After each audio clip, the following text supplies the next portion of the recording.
Hello everybody, welcome back here to Braden's World. Please like and subscribe and ring the bell for notification. Just check out that absolutely stunning view of the upper Poconos here in the Wilkes-Barre-Scranton area. Hey, today's topic is going to be, is traditional book publishing dead? So I've had a lot of people talk to me about books and whether or not you should self-publish, whether or not you should go find a traditional publisher. Maybe someone in the middle, like a small indie.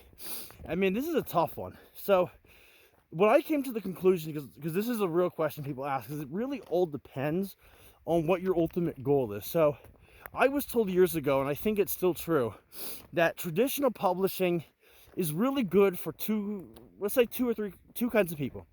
People number one are people with huge platforms that can get that, or who can command an enormous advance, right? They're going to give you 6 figures, 7 figures. You might as well just take that money, because the chances that you're going to be able to do that on your own self-publishing are pretty low. So if someone's willing to hand you a huge contract, you should absolutely do it. Then the second thing I would do is anybody, if you're publishing kids books, just check out that stunning view, guys. Wow. If you're publishing kids books, then you should absolutely look for a traditional publisher, because if you're trying to target kids, they're not going to know what books to look for. They're going to ask for books their friends are reading. They're not likely going to Amazon or BookBub or wherever to find a new book.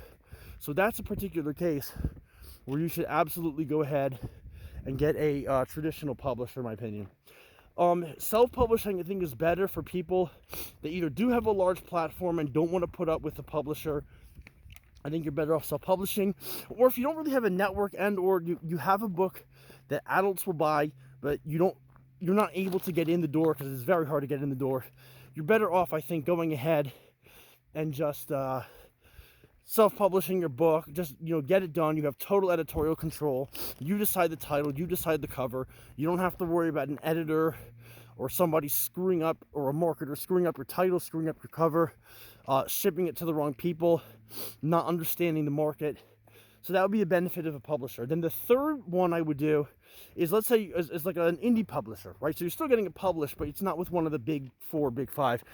So what do you do there? Well, I think those are best for people who are kind of in between. Like if you have, let's say, a novel for kids, but maybe it's a niche novel, or maybe you can't get a contract with the big publisher, so you go ahead and go to like a small indie, one that will accept submissions from authors without an agent, because it's very hard to get an agent, and that's a topic for another video.